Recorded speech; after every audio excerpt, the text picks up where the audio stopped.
जय साईं राम। मेरा एक अनुभव आप डालिएगा श्री सत्यनारायण भगवान जी का, कि मैंने बाबा से जो पुकार लगाई, मन में जो इच्छा जागृत हुई, बाबा से मैंने कहा, वो बाबा ने पूरा की। करीब 4 साल पहले का ये अनुभव है। एक दिन की बात है, 4 साल पहले एक दिन की बात है कि मेरे मन में मतलब मुझे याद आया। 4 साल पहले एक दिन मुझे याद आया कि जब मेरे बच्चे छोटे छोटे थे, तो मेरी सासू माँ हैं, वो सत्यनारायण भगवान जी की कथा करती थी घर में, और हम लोग व्रत करते थे। तो फिर ऐसा कुछ हुआ भगवान की ही मर्ज़ी से कि कई सालों का ये हमारा जो नियम था व्रत करने का और कथा करने का, वो मतलब टूट गया, वो हम लोगों से छूट गया। मतलब मेरी सास फिर नहीं करती थी, फिर अचानक से मतलब छूट ही गया वो। तो फिर मैं वही सोच रही थी कि कैसे हम लोगों का व्रत और कथा का नियम टूट गया। तो फिर क्या कहते हैं, मेरे मन में आया कि काश ऐसा हो कि कल हमारे घर में श्री सत्यनारायण भगवान की कथा हो, ऐसा करके मैं सोच रही थी। तो फिर मैं सोची कि मैं अपनी सास को कैसे बोलूं, और रात तक के मेरे मन में यही चल रहा था कि सत्यनारायण की कथा हो कल। और जब मैं सुबह उठी ना, तो मैं फिर भी मन में यही सोच रही थी कि काश आज है ना हमारे घर में सत्यनारायण भगवान की कथा हो। तो मैं सोची कि अपनी सासू माँ को मैं कैसे बोलूँ, ऐसा करके।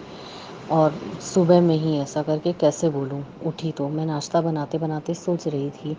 तो फिर ना उसी समय मेरी सासू माँ है ना, मुझे क्या बोली खुद से, मैं उनको बोली भी नहीं थी कुछ भी सत्यनारायण व्रत कथा के लिए।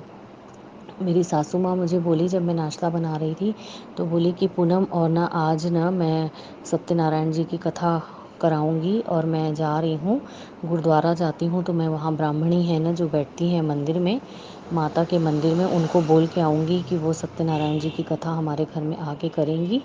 तो बोली वो मेरी सासू माँ बताई कि रात को मैं सोई थी ना, तो मेरे को सपने में, मेरे को नींद में आवाज़ आ रही थी कि क्या कहते हैं, सत्यनारायण की कथा करो, सत्यनारायण का पूजा करो, ऐसा करके। तो बोली कि मेरे को इतनी रात को आवाज़ आई है ना, तो फिर आज मैं सोची हूँ कि करा लूँगी कथा आज ही। तो मेरे को इतना आश्चर्य हुआ और इतनी खुशी हुई कि कल मैं मन में यही सोच रही थी, और मन ही मन में बाबा को ही बोल रही थी कि बाबा काश कल हमारे घर में सत्यनारायण जी की कथा हो। और आज सुबह उठते साथ भी यही आ रहा था कि मैं मम्मी को कैसे बोलूं कि कथा कराएंगे। तो मम्मी खुद बोल रही हैं कि मैं अभी जा रही हूँ और ब्राह्मणी को बोल कर आऊँगी, ऐसा करके। और फिर सच में ऐसा हुआ ना कि बाबा ने मेरे मन की इच्छा को पूरा किए। मेरी सासू माँ हैं गई, वो बोल के आई उनको पूजा करने के लिए कथा, और उस दिन दोपहर में हमारे यहाँ कथा हुई। और ना फिर मेरे मन में ये भी था कि काश जैसे पहले हम लोग नियम से पूजा करते थे सत्यनारायण जी की, तो मेरा मन था कि फिर से ना मैं, मतलब अब मेरी सासू माँ तो नहीं करती पर मैं करूँ, ऐसा लगता था मुझे, मेरे मन में था, पर मैं व्रत ना करूँ, ऐसा करके मैं सोची। तो ब्राह्मणी जी जब आई ना कथा करने, तो मैं उनसे पूछी कि ना मैं सत्यनारायण जी की कथा मतलब करना चाहती हूँ हर महीने, जिस भी दिन हो पाए, पर मैं व्रत नहीं कर सकती, मेरी तबीयत बिगड़ जाती है।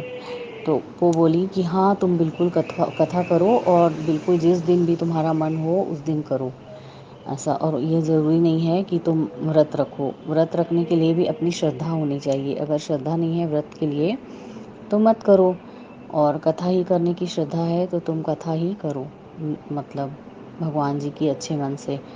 तो हर महीने बाबा की ही कृपा से मैं अभी 4 साल से हर महीने सत्यनारायण जी की कथा करती हूँ, और भगवान मेरी मदद हमेशा करते हैं। अपनी सारी पूजा की व्यवस्था वे स्वयं करते हैं, हमेशा वो संकेत भी करते हैं कथा के लिए किस दिन मुझे करना है, और वो मेरी मदद करते हैं बहुत। पूरा सामग्री इकट्ठा करने में कथा के लिए घर ही में मैं मतलब बस करती हूँ अपने में ही, और बाबा को भी साथ में मैं बैठाती हूँ श्री सत्यनारायण जी की कथा के लिए साथ में।